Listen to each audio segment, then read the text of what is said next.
Print, email, Facebook, Twitter. More fact check. Is compulsory acquisition a last resort for extreme cases?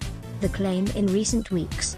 The fate of an aging power station in NSW's Hunter Valley has become the unlikely focus of a spirited debate over Australia's energy mix. The current owner of the Liddell Power Station, AGL, plans to close it in 2022. Despite pressure from some politicians and commentators who advocate for it to remain open beyond that date, AGL is sticking to its plans. On April 9, former Prime Minister Tony Abbott suggested the government may need to compulsorily acquire the plant if AGL will not keep it open or sell it to another company that will do so.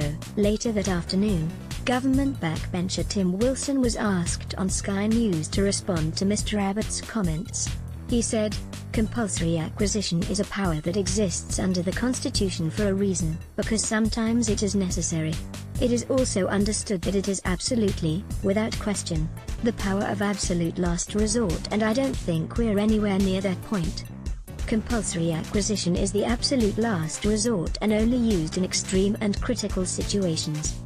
It is something that would be only ever be raised and actioned as a last resort and when all other pathways have failed.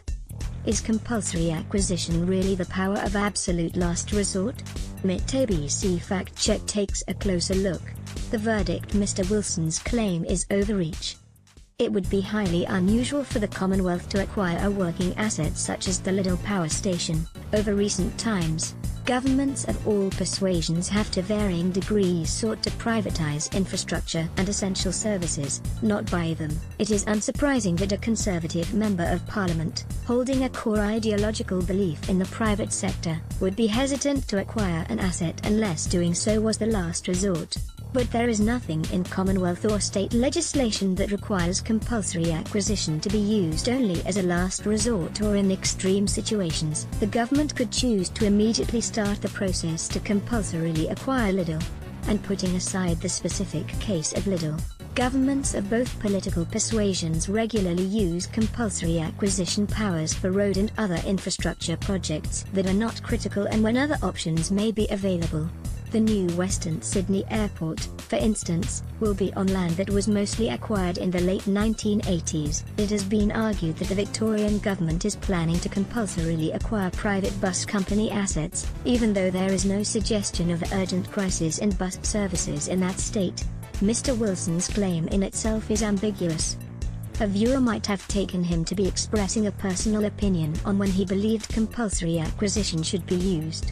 But he does not preface the claim as an opinion, and it is couched in general terms. It is apparently understood that compulsory acquisition is the power of absolute last resort. It was clearly open to a viewer to take Mr. Wilson's comments to be a statement of fact. What is the issue about? The Liddell coal-fired power station was constructed by the NSW government in the early 1970s. Early 2014, Barry O'Farrell's coalition government announced a sale of Liddell and another power station, Bayswater, to AGL Energy, which was completed by the Mike Baird-led coalition government in September 2014. The transaction valued the Liddell plant at $0.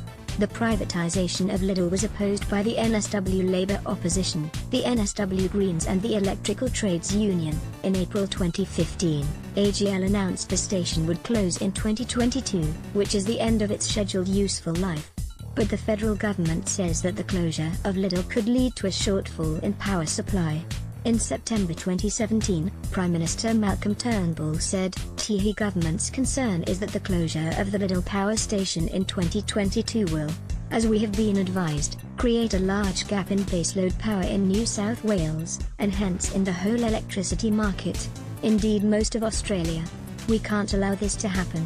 We can't allow that gap to occur, so, my concern, my commitment, is to do everything I can to ensure that Australians have affordable and reliable power." Now, one obvious solution or option to deal with this is to keep Liddell running for longer, and so we've raised that with the AGL CEO some time ago. AGL says it has a plan to address any potential shortfall in energy supply once Lidl closes and has consistently stated that it has not sought to sell the Lidl power station, as it requires Lidl to provide energy to its customers until 2022 and for repurposing as part of its NSW generation plan post-2022. This week, it knocked back a $250 million offer for the plant. Some coalition politicians have suggested the government use its powers to acquire the plant from AGL, the most high-profile being former Prime Minister Tony Abbott. On April 9, he told 2GB's Ray Hadley, "Governments should be very reluctant to compulsorily acquire assets, but let's face it, this is an essential service, and if a company is threatening an essential service, it is up to the government to take appropriate action and keep that essential service going. There is no way on God's earth that we should allow the AGL boss, who wants to maximize his bonuses and who wants to maximize the prices he gets, there is no way we should allow this to jeopardize our national interest. And we just cannot allow this to close until we have got alternative affordable reliable baseload power in place." Later that week, Mr. Abbott doubled down, telling 2GB's Ben Fordham on April 11, "If the government can invest in Snowy 2.0, certainly it can invest in Hazelwood 2.0 and even more simply in buying Lidl, taking over Lidl, compulsorily acquiring Lidl and keeping it open." And on April 19, NSW Deputy Premier John Barilaro similarly told Sky News, "We can't afford to see Lidl come offline in 2022. If they don't want to hold on to it, they should relinquish it. And if that doesn't come from free will, well, maybe the government needs to consider using its powers to do so." The suggestion of compulsory acquisition has been criticized by both Liberal and Labour politicians. Prime Minister Turnbull asserted strong-arming and nationalising assets, "That is not the way we operate." And NSW Labour's energy spokesman, Adam Searle, accused the NSW government of acting like some communist dictatorship and Mr. Barilaro of bringing Bolshevism to NSW. Is it legal? All levels of government, local, state and federal, have the ability to compulsorily acquire property from private owners in certain circumstances. When making his statement, Mr. Wilson acknowledged the Commonwealth's power to compulsorily acquire property. Compulsory acquisition is a power that exists under the Constitution for a reason, because sometimes it is necessary, Mr. Wilson said. Section 51(31) of the Constitution gives to the Commonwealth the power to make laws for the peace, order, and good government of the Commonwealth, in relation to the acquisition of property on just terms from any state or person for any purpose in respect of which the Parliament has power to make laws under. The Commonwealth Land Acquisition Act 1989.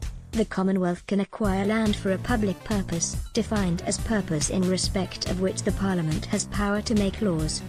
The government has to provide appropriate notice and adequate compensation, but it is not restricted to last resort, extreme or critical situations. Professor Patrick Keyser, head of the La Trobe University Law School, tells Fact Check, "There is no constitutional reason, per se, for compulsory acquisition to be the last resort." When Australia's constitution was drafted, it was believed the new government would need the power to compulsorily acquire property, subject only to a requirement of just terms. There are plenty of examples of the Commonwealth using this power in cases that are not extreme or particularly critical. At the same time, many on the conservative side of politics would hold private property rights to be sacrosanct, and therefore may take the view compulsory acquisition of property is a policy option of last resort. The Parliament's powers cover areas including trade and commerce with other countries, and among the states and foreign corporations, and trading or financial corporations formed within the limits of the Commonwealth.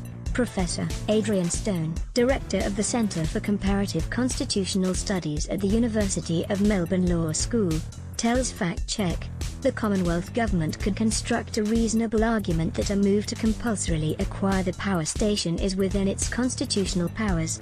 Whether it should do, however, is a policy, not a legal, question."